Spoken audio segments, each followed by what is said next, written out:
talking about average rate of change. What's another word for average rate of change?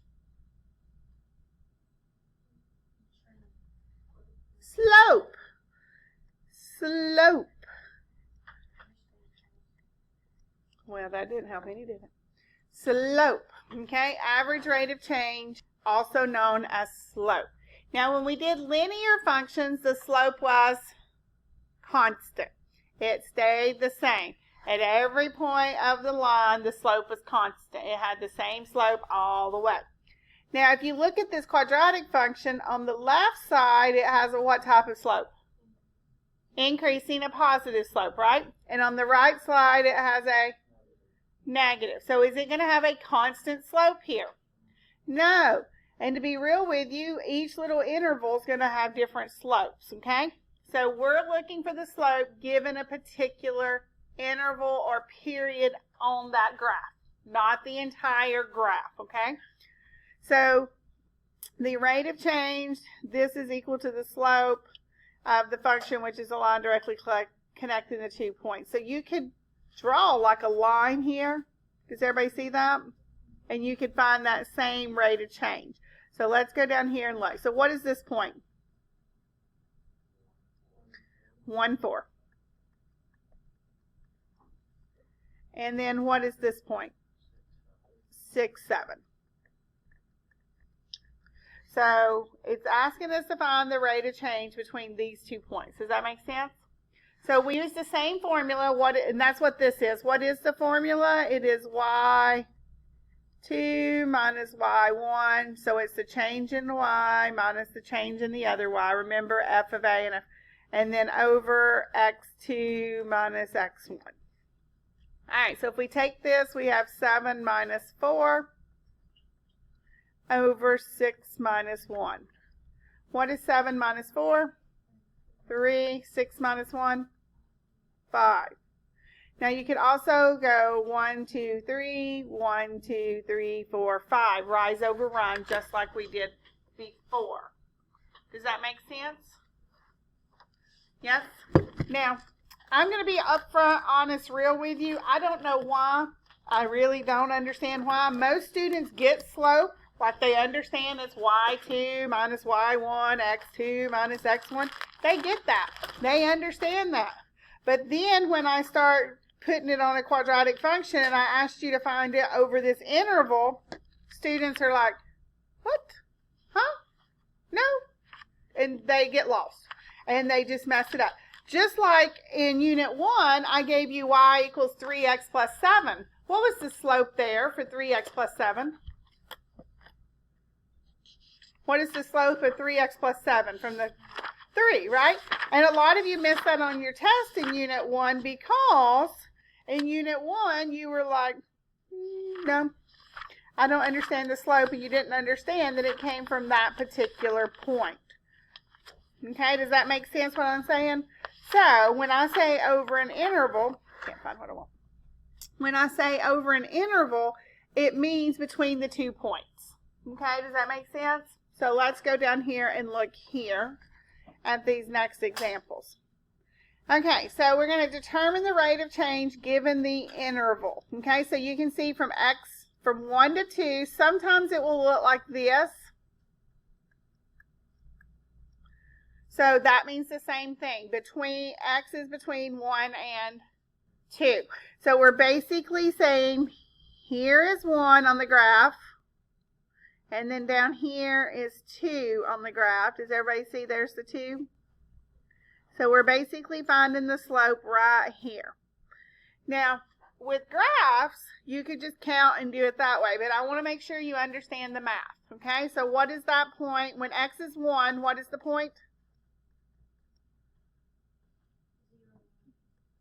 1, 0, not 0, 1. X comes first. X is 1. All right, what is the other point? 2, -3. Okay, does everybody understand how I found the points? And I used this, yes? So then I'm going to use that formula, -3 minus 0 over 2 minus 1. So that's going to give me -3 over 1, which is negative 3.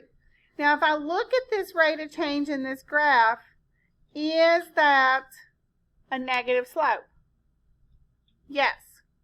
Okay, so that checked out. And then 1, 2, 3 over 1, so it's 3. Does that make sense? Does everybody see? That's not the slope of the entire function. That's only the slope between those 2 points. Everybody good there? All right, so when x is 0, so if we go up here to 0, and so this is between 0 and 2, so I'm going to use the points 0, comma, right here it is, x equals 0. How did I get the point? I go to the graph, 0, 5. When x is 0, what is y? 5. Because what is it in the graph? Where is it in the graph? If I go up, you understand when I say graph, I only mean this U shape, right? So if I go to 0, when x is 0, where is the graph when x is 0? There's not a graph down here. That parabola. No, you look where the graph goes through at 0. Yes, so what's the y-intercept? 5. It's not 0. It's 5. It's 0, 5. Oh, okay. Do you understand that? Where is the, when x is 0, where is the graph hitting? At 5. Okay, then at 2, what's the point for 2? 2, negative 3. Okay, does that make sense? So then you're going to have negative 3 minus 5 over 2 minus 0, which is negative 8 over 2, which equals negative 4.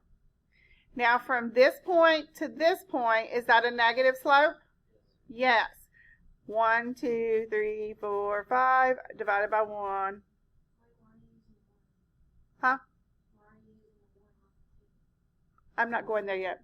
I'm finishing up. 1, 2, 3, 4, 5, and then 6, 7, 8 divided by 2. Negative 4.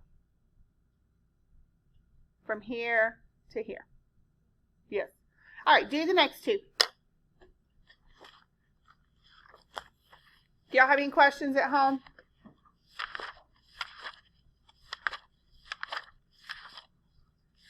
Completing the square.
So you have 5 minus 5 over 6 minus 0, which is 0, divided by 6. Anything divided into 0 is 0.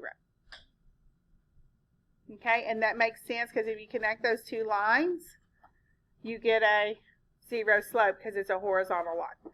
Okay, so that is from a graph. Does everybody understand how to read it from a graph? Okay, so then if we go down here, and we have find the rate of change. Here they gave me the function. Okay, I don't have the graph here. So how would I find my y value? Plug in my x. Okay, so I have f of 1 equals 1 squared plus 1 minus 6. 1 squared is 1 plus 1 is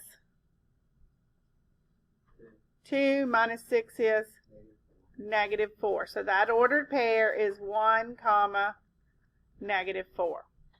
Does everybody understand how I got that? And then the next one would be f of 2. So I would have 2 squared plus 2 minus 6. 2 squared is 4 plus 2 is minus 6 is 0. So that ordered pair would be 2 comma 0.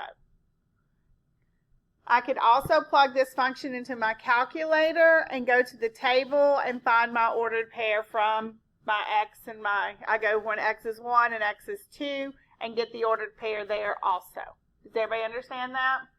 Now that I know the ordered pair, I'm going to use the rate of change formula and find the slope, yes, of in that interval. So I'm going to do 0 minus negative 4 over 2 minus 1. So that's 4 over 1, which is just 4. Again, I could go to Desmos or I could go to my graphing calculator and make sure that that was going up. It was an increasing slope and not a decreasing slope. Okay, I want you to do B, and then we're going to talk about the greater rate of change.